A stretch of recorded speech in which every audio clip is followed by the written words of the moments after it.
Good evening and welcome to Scotland at 7 here on Broadcasting Scotland. My name's Kenny McBride and I'm joined this evening by two excellent guests. Firstly by human rights activist Pinar Aksu. Pinar, how are you doing this evening? I'm good, thank you. Yourself? I'm not bad at all. And on the other side, making his long-awaited return, my comrade Chris McCusker from the SNP Socialist Group. Chris, how are you doing? Yeah, I'm excellent, Kenny. Unlike Bolly Bolingoli, I've been brought in from the cold. Well, we may discuss that later on, but we start this evening, as we always do, with our coronavirus statistics update. And as of 2 p.m. today, a total of 402,542 people in Scotland have been tested through NHS Scotland labs and UK Government regional testing centres. Of these, 383,463 were confirmed negative, 19,079 were positive. There were 52 new confirmed cases of COVID-19 today. But again, thankfully, there were no new reported deaths of people who have tested positive. This will, of course, be an underestimate of the total number of cases, as not everyone with the virus will necessarily display symptoms and not everyone will necessarily get tested. We do remind you, of course, if you do have symptoms of any kind, please do book a test as quickly as you can. You're doing it to protect all the rest of us. Of the people who have tested positive, 269 were in hospital last night, 3 of whom were in intensive care. The number of patients in Scotland who have died from complications caused by the coronavirus infection remains at 2,491. This number only includes those who died in hospital, having received a positive test for the virus. And a technical problem with the data processing means that figures for England and the whole UK were not published today. But as it's Tuesday, we do have the Office for National Statistics analysis for the week ending the 31st of July, which was week 31 of the year.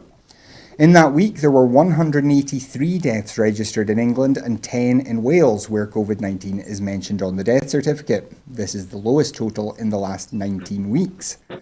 Once again, though, the total number of deaths from all causes was below the 5-year average. The ONS notes that this may be due to the toll COVID-19 took on the most vulnerable groups earlier in the pandemic, and thus fewer of those people are dying of other causes now. Also, as before, fewer people died in hospitals and care homes than usual, but this was roughly counterbalanced by an increase in those dying at home. The 183 deaths reported by the ONS is more than 200 fewer than the UK government daily tally of 442 for the same week. We are continuing to look into this anomaly. The total number of deaths in England and Wales involving the novel coronavirus is now given as 51,170. And before we go any further, if you do want to join the conversation here at Broadcasting Scotland, you can do so. Follow us on Twitter at BroadcastScot. And use the hashtag Scotland at 7. That's hashtag Scotland AT and the number 7. We will be flashing some of those up on the screen as you can see just now. But our first story this evening, pupils whose results were downgraded by the SQA are to receive new grades based solely on teacher estimates. The SQA's alternative certification model was put in place after exams were cancelled due to the coronavirus pandemic. After listening to the concerns of affected young people, parents and teachers over the last week, ministers are directing the SQA to reissue downgraded awards solely on the basis of teacher judgment, without reference to historical patterns. Deputy First Minister John Swinney today apologised to the 75,000 young people whose estimated mark was reduced by the SQA and said that the downgraded awards risked young people, particularly from working class backgrounds, may lose faith in education and form the view that no matter how hard you work, the system is against you. So, Pinar, if I could come to you first. This is a kind of U-turn here, or at least a change of course from the Scottish Government that a lot of people have been calling for. Do you think this will be enough to pacify the critics of the Scottish Government? Well, I don't think it should. Even just to think of this and have this idea in the first place is disgraceful. It's a very typical way of dividing the community, and the fact that they are openly dividing those from the working class areas and those who did potentially not deserve their grades to be lifted up. It's very shocking. And one thing that I've heard from today's announcement is those whose the grades that were lifted, they will stay the same. So actually the pain that they've caused for the working class peoples is traumatizing for the young people when they're not even thinking about the stress, the mental health that they've put people through this for over a week now. And what will happen to the student whose grades was lifted up from, let's say, C to B? I mean, they still got their grades, so I feel like this is not going to be questioned, and it's just going to bypass amongst the news that took place today. Chris, obviously this hasn't been the Scottish Government's best week in some time. Do you think this will have a lasting impact on people's trust in the Scottish Government just now? Well, the Scottish Labour have tabled a motion of no confidence for Thursday in John Swinney, and that's expected to be supported by the Tories. It's difficult to say how the Lib Dems will fall down, probably alongside their Tory poodle friends, but the working majority that we have, along with the Scottish Greens, should actually see Mr Swinney scrape through with a pass mark, if you pardon the pun. So going forward, I think next year we'll probably see a new education minister, and John will be able to develop his talents in another field. Bearing in mind the fact that there are going to be a big shake-up. I wouldn't say a major shake-up, but I would say that there'll be, certainly a shake-up in the offing once this is all settled down. But as regards to John Swinney's competence, I honestly think that he got it wrong, and that includes the First Minister. I'm glad that they have taken on board the 4 points that were pointed out by the Scottish Greens. Thus then, they will have the support and the confidence of the Greens in order to defeat that vote no confidence on Thursday. Yeah. Pinar, I mean, you said you weren't 100% happy with this. What would you like to see going forward? I mean, are you somebody who would think that John Swinney should resign? I think going forward, they should not even consider such ideas to take place. I know that my sister, she's in 6th year now, she was waiting for her grades. Luckily, she had a place at university, but many of her friends were relying on this exam. And however, they were actually crying and they were traumatized for the past 1 week. So there seems to be a lack of understanding of the trauma that was going to cause on the young people, especially now when we talk about mental health and the impact of people staying indoors and obviously during the pandemic. So I would say for future, such decisions needs to be considered on equality and rights of the people, and without discriminating where their postcodes or where they live, and overall looking at the grading of the school. I mean, it's actually really shocking to see that in Scotland 2020. We see that your postcode decides the grade and future. It's very, I would say for future, it will cause them more damage as the party in Parliament at the moment. So let's just hope that in future they would not make the same mistake, because they are making and they have made a lot of young people very angry, which I think in a way is a good thing, because then there's that raising awareness amongst the young people who have been in the streets of George Square, fighting for their rights. But I would say for next time there will be more young people. Yeah.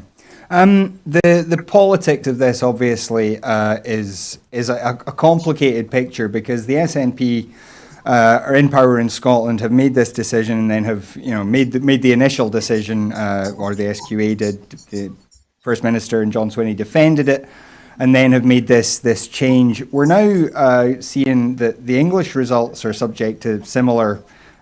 being subject to a similar process. but that appeals are going to be much more restricted. And yet we have the Tories kind of claiming this is, a terrible crime that Swinney must resign over. Do you think the SNP are kind of justified in saying, well, maybe you should have a look in what your own party is doing elsewhere before you criticise the Scottish government too much? I think if there was a lesson to be taken away from this is the fact that they have listened to the voices of the young people. They have listened to the voices of from the other political parties, and they have actually publicly apologised and stated that they did make a mistake. So it would be really interesting, as you've said, for the Conservative Party to follow this when at the same time they have criticised. So let's just hope that they don't follow the footsteps of what happened in Scotland and then end up not fixing it, which would be the worst thing to see at the moment. Yeah. And Chris, we've discussed this a little bit on the show in the last few days. Do you think this whole kind of affair has opened up some space for us to think about different ways of doing assessment, so that we are maybe looking at something that is fairer on all students in future? Well, it's certainly an interesting concept going forward, Kenny, because I've got to. I only can draw on my own experience. That many moons ago, when I went to the Glasgow College of Food Technology, some of the exams were actually based on a modular attainment, and you were not allowed to move on unless you attained that module. And it did mean that an awful lot of students were playing catch up, but 9 times out of 10, all it really required was a kick up the backside from your lecturer, and you sort of let buckle down and go on with it. I fully take on board all the points that Pinar has excellently pointed out. I think about a week ago I did mention my son's girlfriend. She didn't get the qualifications that she was looking for from Aberdeen University. So if that gets revised, whatnot, what have you, then that's all well and good for her. Scott passed with a distinction, so he can't get any more than that, thankfully.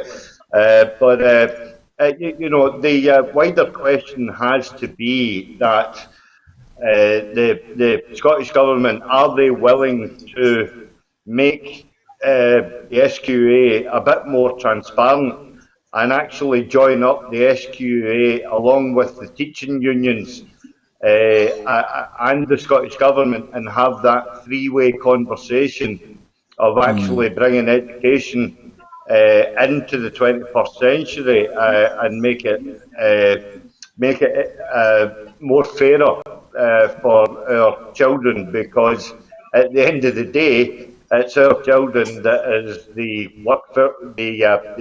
workforce of tomorrow. Yeah, absolutely. Well, we move on now to some economic news, and the number of people in work in the UK has suffered the biggest drop since 2009. And signs are growing that the coronavirus will take an even heavier toll on the labour market as the government winds down its job protection scheme. Led by a record plunge in the self-employed, 220,000 fewer people were working in the 3 months through to June, official figures showed today. Separate tax data for July showed that the number of staff on company payrolls had fallen by 730,000 since March, sounding the alarm about a potentially much bigger rise in joblessness. Mounting job losses are expected as the UK winds down its furlough scheme, which has covered around 1 in 3 private sector jobs. It's due to close at the end of October. Chris, we knew that this was coming. We knew that our lots of jobs were going, but even today we've seen Debenhams announce 2,500 jobs to go. This doesn't look like things are about to get any better, does it? It's not going to get any better anytime soon. Earlier on today we heard an announcement that Debenhams are to even the fact that they have reported better than expected takings since they opened. They are now considering making more staff redundant and going forward. You can only see what the model is going to be, that these staff are going to be put to redundancy, and these companies are going to heavily rely on automation and the gig economy. And that's the model for Britain going forward. And Scotland needs to ask itself, does it actually want to be part of that? I would hardly call it a revolution in retail, because whilst automation is inevitable, certainly the precarious contracts of the gig economy, in order to rein in huge profits, it's certainly not the kind of economy that Scotland wants, needs or desires. Yeah. And Pinar, I mean, a lot of these jobs that we're seeing going are often in the most low-paid sectors. It's things like hospitality, tourism, retail, also jobs that often affect women. These are often, quite female-dominated areas. What are your hopes for how we do bounce back from this? Do you have any thoughts on how we can kind of build back an economy that's perhaps serves some of these areas in a bit better? Yeah, I think, it might be an opportunity, as you've mentioned, to rebuild the working conditions in some of the sectors that you have mentioned. However, I think before even thinking about the economy, we should be even talking about how it's being managed in terms of how the COVID-19, how the whole process of the pandemic is being managed. I just have a feeling that there is a need, and there's a feeling by the government and the society to restart businesses, to go back to work, which obviously is in itself complicated. However, I'm not actually too keen that opening the businesses as soon as possible is the best option at the moment, when we see that what happened in Aberdeen and the possibility of the pandemic, there might be a second wave coming. And again, this brings the topic around the schools opening, which I'm actually really concerned in terms of the secondary schools especially opening to full-time. And it only takes one student to spread the virus amongst the community. So I think there needs to be a balanced way of opening the businesses for the economy and for people to have a job and everything to continue. However, at the same time, we also need to remember the 51,000 people who have lost their lives, which could have been avoided if at the beginning of the pandemic there was a better prevention wasn't in place. Yeah. Well, we move on just now, and Boris Johnson reportedly rejected a plan to invite Scotland's First Minister to UK cabinet meetings. The Financial Times reported today that Michael Gove had proposed the idea, floating it as a way to suppress support for Scottish independence by making it appear that Westminster was listening to Holyrood. Support for independence stands at 54%, according to recent polls. Since those figures were published, UK cabinet ministers have visited Scotland 5 times. Government figures have appeared in more Scottish media, and Boris Johnson is reportedly planning a 2-week holiday in Scotland. However, according to the newspaper, involving the First Minister in cabinet meetings was too much for the Tory leader. A UK government source said he doesn't like the idea of Sturgeon being seen as on the same political level as him.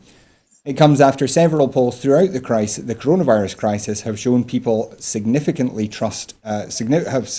more trust in Sturgeon than Johnson. In Scotland, there is about a 99% difference between their approval ratings. Chris, do you think there is a concern that Boris Johnson might be seen as on the same political level as Nicola Sturgeon? Behave, Kenneth. Come on now. The reason that Boris doesn't want there is because doesn't want the First Minister there is because he will be showing up for the charlatan that he is. And it's interesting again what Pinar was saying there, but out of what she was citing, that is what happens when we have a lack of clarity in leadership. Within the UK government, as the Prime Minister took a fortnight's holiday when the whole country was really looking at trying to lock down, and Scotland was on the front foot there. Where I disagree with Nicola as her number one comrade, we were told that we were European, and I fully believe that we should have dumped the four-nation approach, and we should have adopted the models which were being pursued in the Scandinavian countries. Well, maybe except for They Sweden. exactly. Well, I'm willing to concede that they haven't exactly covered themselves in glory. Nobody has. No. Even we hear today that New Zealand had its first case in 100 days. Yeah. And they've immediately went into a 3-day lockdown. Well, Chris, we are going to come to that story later, Chris. So I'll just turn to Pinar for a wee second now. Pinar, this we mentioned there that there's been a stream of cabinet ministers coming to be seen in Scotland. We hear this idea floated by Michael Gove. To what extent do you think these kind of cosmetic things actually have an impact on people in Scotland in terms of their feelings about the union? Sorry, could you clarify the question again? Sorry, see the fact that Boris Johnson and Michael Gove and Rishi Sunak and so on are all visiting Scotland, the fact that Johnson's talking about having a holiday up here, do you think that does have any impact on people in terms of whether they think Boris Johnson really cares about Scotland? I think in terms of, when you look at the historical aspects of the politicians from the Conservatives visiting Scotland, I think we could openly say that there's always been protest when welcoming the politicians. So I think they will be welcomed in a kind of Glaswegian way, or let's say in a Scottish way again. And yeah, as you've mentioned, it's really interesting to see that they would come here for holidays. However, when it comes to serious topics or giving a platform for Scotland to be making decisions or listening to the people's voices, that then they would be excluded. And I think there is a fear also by the Conservative Party, especially as openly Scotland did mention at the very beginning, that we will be producing our own news, and we will be saying that we will be following a different route for COVID-19. So I think there is as absolutely agreed, that there is the fear of providing maybe using this opportunity to give Scotland more power.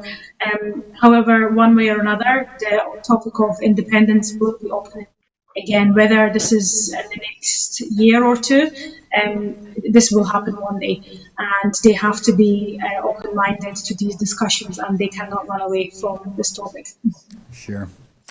Well, we move on now to politics in Eastern Europe, and Svetlana Tikhanovskaya, the main opposition candidate in Sunday's disputed election in Belarus, has left the country after an apparent threat to her children. In a video published this morning, following a second night of clashes between heavily armed police and demonstrators, a visibly distressed Tikhanovskaya indicated she had faced an ultimatum involving her family and was forced to flee for neighbouring Lithuania. "God forbid you face the kind of choice that I faced," she said. "Children are the most important thing in our lives." The circumstances of Tikhanovskaya's departure suggested that Alexander Lukashenko, the Belarusian president, was increasing pressure on her as he sought to quash the biggest protests of his 26 years in power. Large protests were expected for a third straight evening tonight as police attacked demonstrators laying flowers at the site where a young man was killed a day earlier. Pinar, this election in Belarus, I mean, Lukashenko came out with 80% or so of the vote, which most observers think is wildly inaccurate. Most people believe that Tikhanovskaya did win this election. What should the rest of the world be doing now to support democracy in Belarus?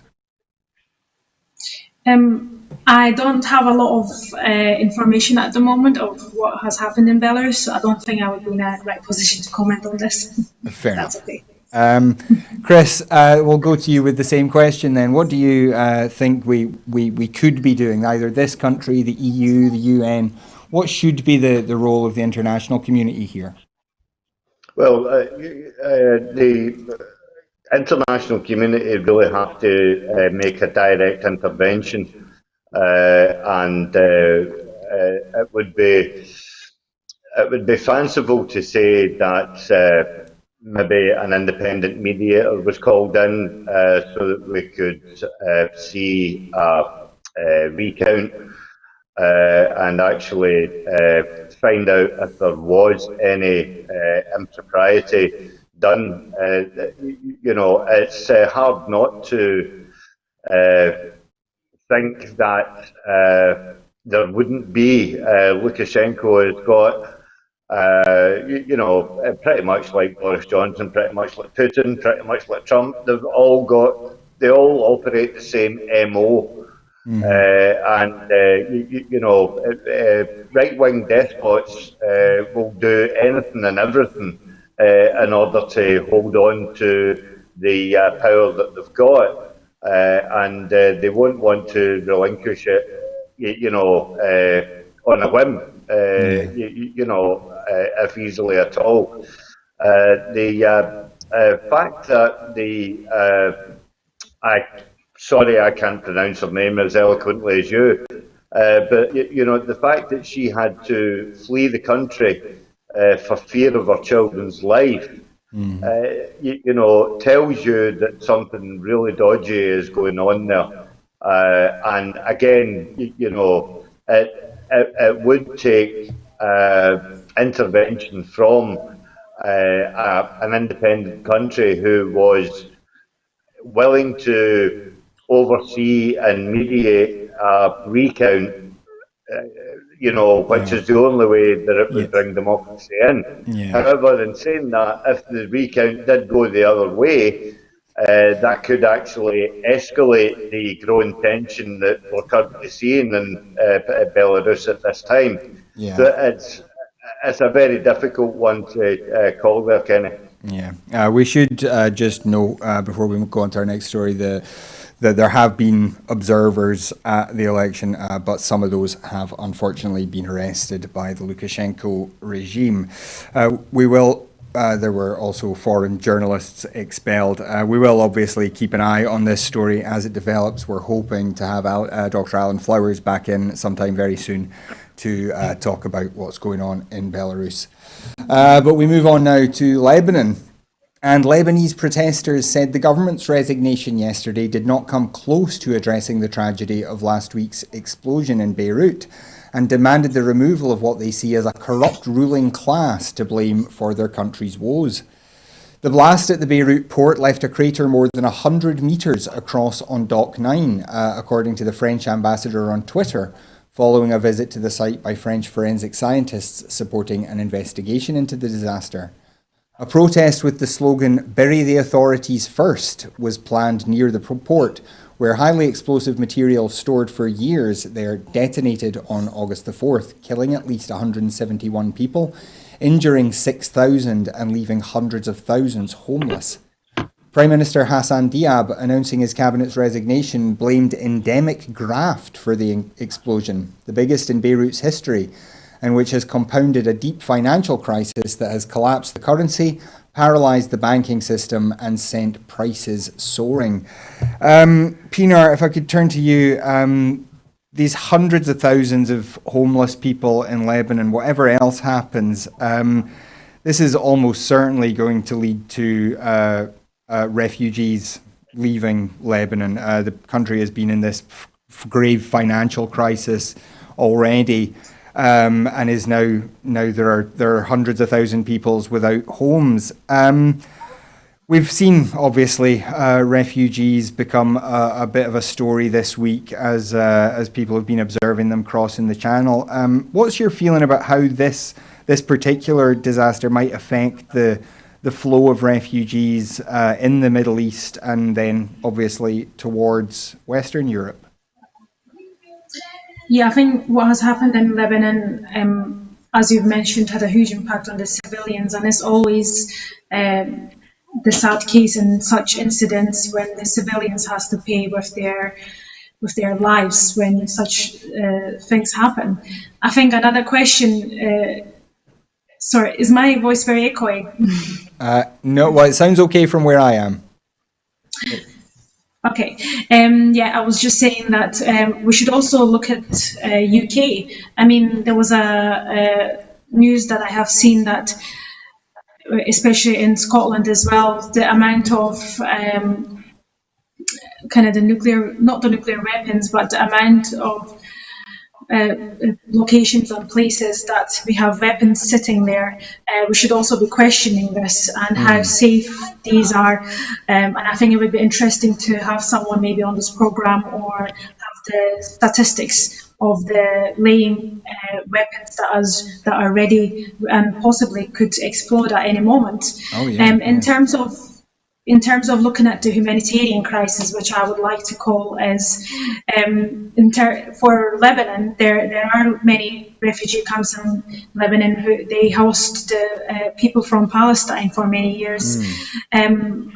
I would not say with the way that it's going, I wouldn't say there is going to be a lot of refugees from Lebanon coming to other countries, but looking at what has been happening in the recent news, especially UK mentioning, Priti Patel mentioning that their navy would be used to against the dinghy boats in France and the channel between the UK. That's absolutely horrifying. I mean, even to mention this within the news, to use such language to say that we might be using the Navy. I mean, what UK seems to be doing good is bombing the countries, creating such places and for conditions for people to leave their houses, and then again suggesting to use the Navy to actually push people out from coming to UK. And we're not talking about thousands and millions of refugees coming to the UK.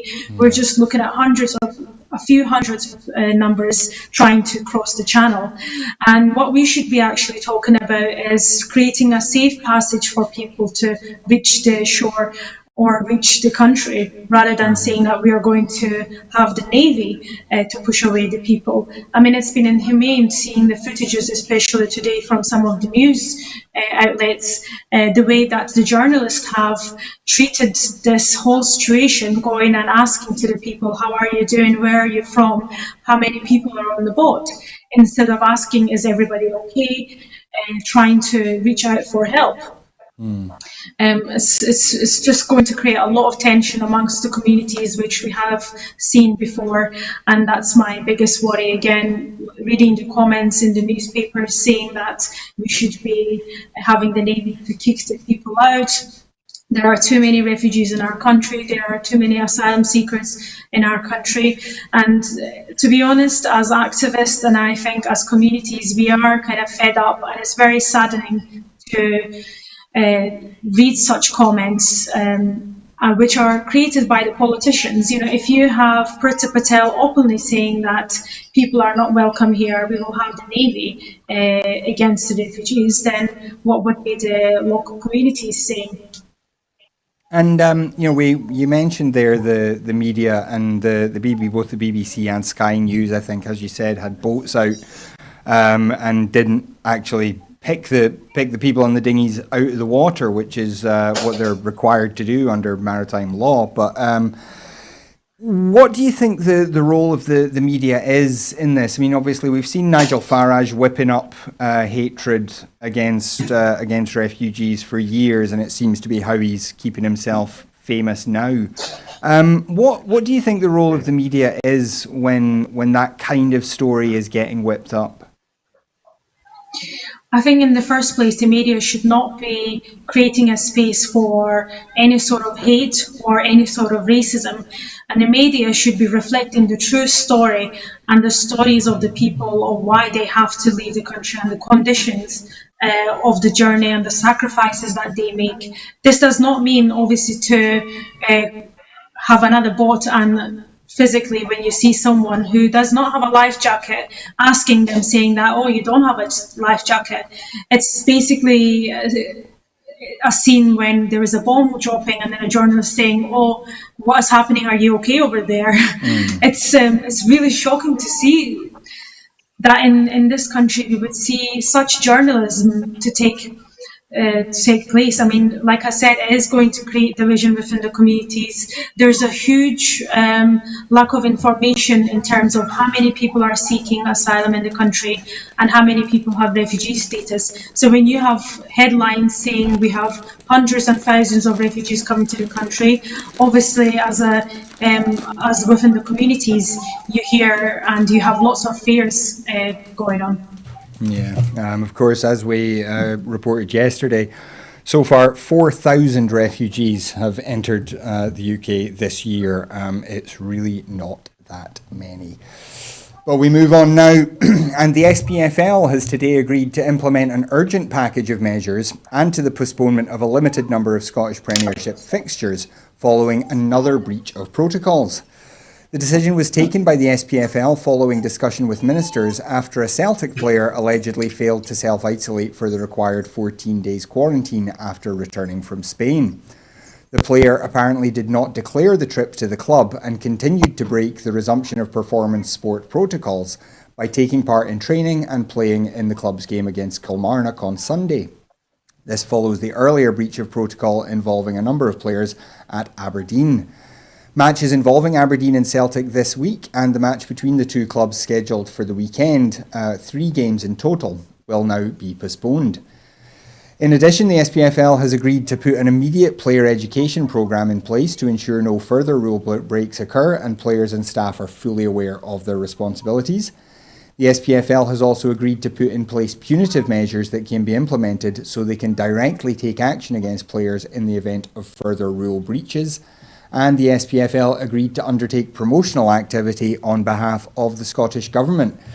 So, Chris, you mentioned this at the top of the show. What's wrong with these players that they just seem to think the rules don't apply to them? I honestly don't know.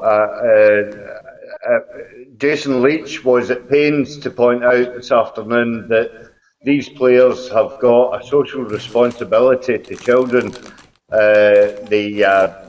Not just to children, but to, to your average fan.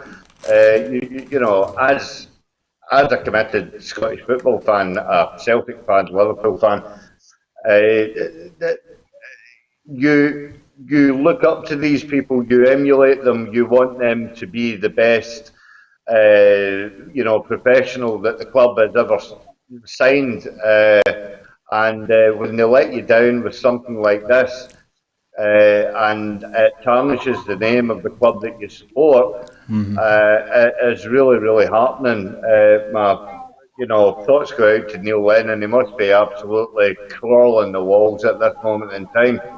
I think it's also there was also a question of another player, Lee Griffiths. Apparently, he had a birthday party for his girlfriend on Saturday night, and there was no social distancing going on. That's just an allegation. We don't know that for sure. No. It is actually no. It is not an allegation. It is actually a reportable news item. So I'm fairly confident I won't get taken to court for that.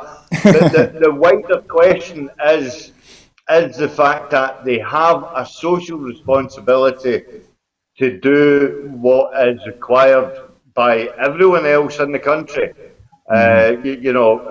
regardless of their status, regardless of whether they think that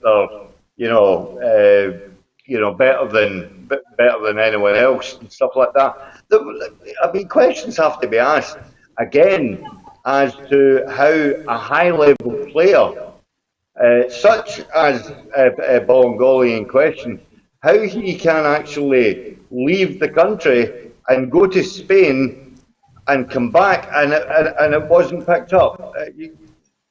You know, I mean, I was led to believe that that there was some sort of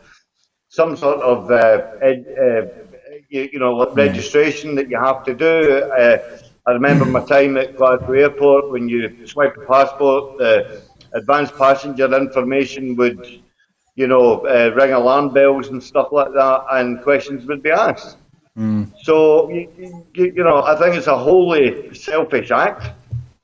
At a time where, as Pina pointed out earlier on in the show, where we're all sort of like worried about children going back to school, and how the whole coronavirus thing is going to play out from there. To see somebody just basically just saying to hell with it, the rules don't apply to me, is absolutely shocking. It really, really is shocking. Yeah. Well, we move on now to the other side of the world, and New Zealand has recorded 4 new cases of COVID-19 after 102 days without any community transmission, the Prime Minister Jacinda Ardern has announced at a late-night press conference. Auckland was swiftly put under a 3-day lockdown after 4 cases were confirmed in one family in the city. The family had not travelled overseas, and the source of the infection is so far unknown. The country had not recorded transmission of the virus within the community in more than 3 months, and daily life had returned to normal, except for strict border controls. All 22 known cases of the virus before today's announcement were among returning travellers quarantined in isolation facilities. The latest case was diagnosed yesterday in a person in their 50s who lives in South Auckland. A second test today also came back positive. The person had no history of overseas travel. 3 other members of the family of 6 living in the house have tested positive for coronavirus. The others have tested negative. One of those diagnosed was a preschool child. Pinar, obviously this is disappointing news for New Zealand, but it does show that we really can't be too careful about this, doesn't it? Absolutely, I would agree what you've said, and it's actually going to be really worrying, as I've mentioned, with the schools opening. But in terms of the whole situation that's been followed by UK, and what's very clear from here is the fact that people's lives are less valued than the economy and the businesses and the people we have in the government is allowing this to take place. And what we have also seen is the people from the care homes, especially, they have been the one who's been impacted the most. And like I've said, it's going to be really interesting to follow in the next few months. And my hope would be to not see another rise in terms of cases of COVID-19 and more deaths in this. And just going back to the kind of where it started and how it started. And there's a lot of talk about going back to normal, but the problem was the normal life we had. If we continue with all deforestation, if we continue with the way we behave in our daily lives, the way we consume in our daily lives, and the way we stay silent in climate change and other big issues and topics, then we are going to see such viruses and new form of viruses developing, and we have to be prepared. This might be the regular thing in the next few years. There might be a new virus and we might have to close everything again. However, it's how you behave when such viruses are seen, I would say. Like I've said, if there was a such case again or a new virus, then we have to really careful of how the government, what the steps that the government takes. And I think as the people, we have the voice in here, and if their policies or the way that they have tried to control it, if we are not happy with it, we should be openly able to raise the issues, because at the end of the day, it's the people who are suffering, and it's the people's lives that's going to be lost. And as you've mentioned earlier, the many people who've lost their jobs as a result. And I think one of the aspects was looking at basic income. I think that was what it was called. A few of the countries in the world have implemented this as a way of providing help for the people and for the communities and for the businesses. I mean, I don't understand why we've not done this. It would have solved a lot of problems in terms of people depending on food banks or people depending on others to provide food. And it's that feeling of not having that dignity of having the protection by the government, which I think makes the communities and the peoples feel very not respected, I would say, maybe not making them feel that they are part of the society. I think for future we've got a lot of work to do, whether this is in UK or in Scotland. I think the problem in this case is the same. Yeah, absolutely. We move on now, though, and London's Metropolitan Police said today that they had exhausted all lines of inquiry into the 1993 murder of black teenager Stephen Lawrence, a case that exposed racism in the force and led to sweeping reforms. Lawrence was 18 when he was killed in an unprovoked racist attack in Eltham in south-east London. Police quickly identified 5 suspects but bungled the investigation. 2 of the suspects were eventually convicted in 2012 and 3 remain at large. It is well known that other suspects were also involved in the events which unfolded that night, and it is deeply frustrating that we have been unable to bring them to justice, said Metropolitan Police Commissioner Cressida Dick. After relentless campaigning by Lawrence's parents, Doreen and Neville Lawrence, the failed police response to the murder was exposed in a public inquiry that became a watershed moment in the history of race relations in the UK. The inquiry, published in 1999, found the Metropolitan Police was institutionally racist and recommended 70 reforms to the force and other institutions in an effort to combat racism in society as a whole. It also led to the scrapping of the double jeopardy legal principle in England, which prevents a suspect from being tried twice for the same crime. Chris, this case, it kind of just shows us or reminds us how long we've known that there were problems in the police force, in that case specifically the Met, but several aspects of that report were taken up by other police forces throughout the UK, and yet this week we saw Don Butler stopped by the Met for apparently having a car that might have been registered in Yorkshire. How much do you think we have learned since the initial investigation into Stephen Lawrence? I don't think that we've learned anything, to be fair. And Scotland again hasn't exactly covered itself in glory in this regard. Obviously, you won't be surprised to hear me mention the case of Pacheco Bio. Mm-hmm. And there are other reported cases in Wales as well, where the facial recognition, I think there was something to do with the facial recognition that the police are doing, and that's actually been successfully challenged by one activist. So and what it is I find it horrendous that the police can nonchalantly say we've came to a dead end with this. It's a cold case, and we're not going to pursue it any further. The political will was there to unearth the grisly murders of Myra Hindley and what's his name, Brady. Mm-hmm. And even going back further than that, many murder cases have been reopened and stuff like that. So I believe that if the political will is there in order to get justice, then that case should not be put on the shelf as a cold case. It should remain a live case. And it's actually up to the Mayor of London, Sadiq Khan.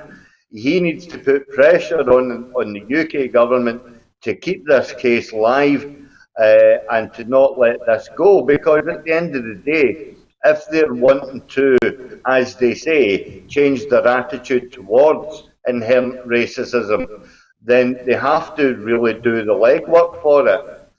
Because people are sick tired of basically platitudes and warm words from governments who want to say the right things, but at the same token they will unleash the might of the right-wing populism within the Tory supporting newspapers in order to ramp up racial rhetoric, and such as what we've heard from Priti Patel and Nigel Farage. So I mean, at the end of the day, all it is right-wing populism. That's clear and simple. Pinar, I don't know if you're quite old enough to remember the initial case, maybe just old enough to remember the review. But what do you think? Where do you think we are with this problem of systemic racism in our police forces? Do you think this is something that we can solve in our lifetimes? It seems to be something we've known about for at least 20 odd years, and yet we're still not doing very much better. I absolutely agree with what Chris has been saying. I mean, I think it's a long journey, it's a long path until we do have a fair and just policies and police force in place. And the racism within different institutions in itself is another topic that we should be discussing.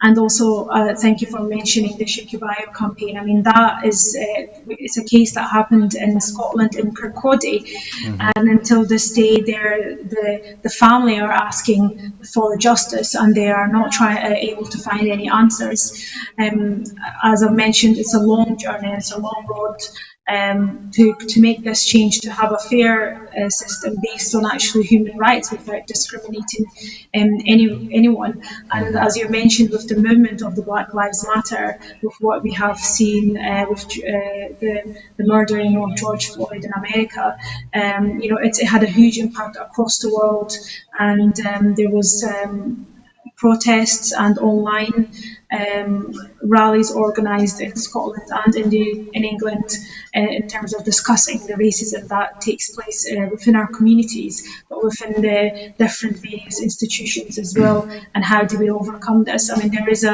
what is being talked at the moment is the highlighting racism at education level, teaching to the children about the history of involvement of UKs in slavery. I think that's a way of raising the awareness and looking at what racism is and how the UK was obviously involved with in terms of slavery. I mean, this is one way that we can maybe take step.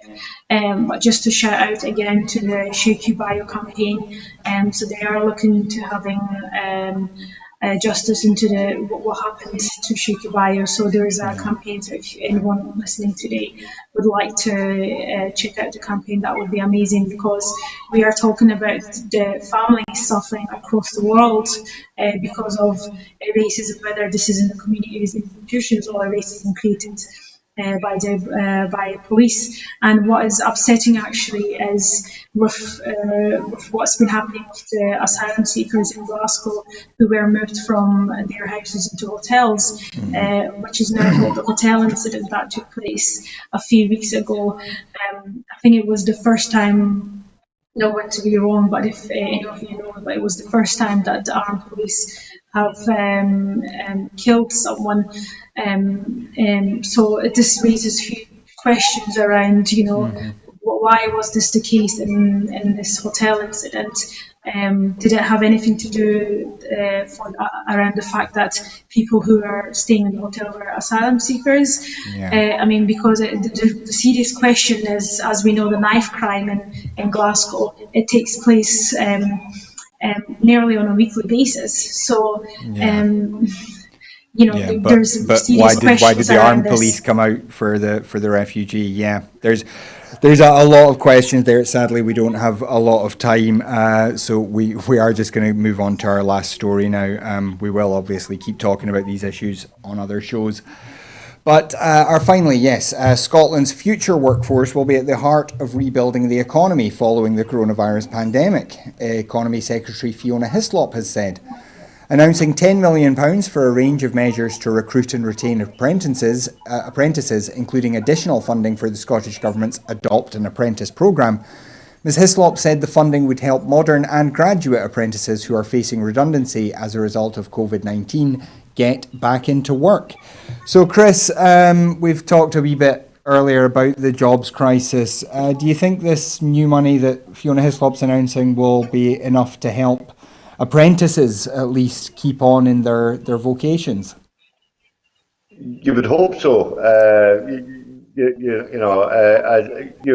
You'll be well aware of the fact as a self-committed socialist. I like to see, or I like to spend other people's money, and that is the fact that I would like to spend as much money as the government has got available in order to help apprentices out. I would actually like to make a personal plea. My son, Kieran, where he works at the Dundee Contemporary Arts, they're having to put a crowdfunder up in order to get money in, just to keep the doors open.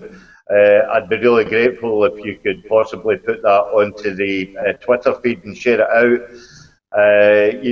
Because this will help with the not only with the job retention and stuff like that, which, as we know, is basically going to end at the end of October. But this is just actually to keep the lights on so that they can put future productions on. But again, moving back to apprenticeships, we have got the. I made this point a couple of weeks ago. We have got the possibility of restarting our economy in a way where we can incorporate a just transition into using green energy, and those jobs will require apprenticeships. If I can just touch on something that Tina said earlier on, Chris, I'm UBI. Yeah. Well, it was just to say that if we had the borrowing powers, we could actually do all these things and more. Absolutely. But the Tory government won't allow us to have them. Yeah, Pinar, just very quickly, what do you make of this announcement from Fiona Hislop today? Was it in terms of providing the budget for apprenticeships? Yes, yeah. I would say again, it raises the questions about obviously the apprenticeship. The payments around that are so much more lower than that you would have if you were working. So it raises questions around that. And is it a good method and way of moving forward? And another issue that probably was missed was around the 0-hour contracts. So many people had to just leave the job and they had literally no rights. Obviously, there is the campaigns, Better Than Zero campaign.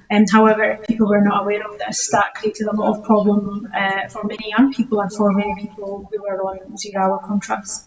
Yeah, absolutely. That's another issue which we would love to talk about in a bit more depth, but we are out of time this evening. So thank you very much to Pinar Aksu and to Chris McCusker for joining us. It's a pleasure to have both of you. And thank you at home for joining us as well. We make these shows for you, and so it's always good to have an audience. If you're able to support us, I know Chris was appealing for some of your money there, but if you are able to support Broadcasting Scotland, then please do go to broadcastingscotland.scot/register.